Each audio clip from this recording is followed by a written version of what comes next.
আমার মায়ের অরচন্ডী মূর্তি লিয়েছে, দেখে লাও।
দাদু ঘরকে দাঁড়া, তোরা পিঠে ছালটা তুলা করাবো।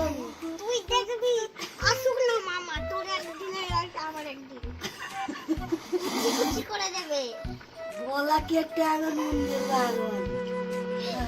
আমি নুন জিরে তেল তারপর লঙ্কা দিয়ে পেঁয়াজের মতো খাবো কুচি কুচি করে।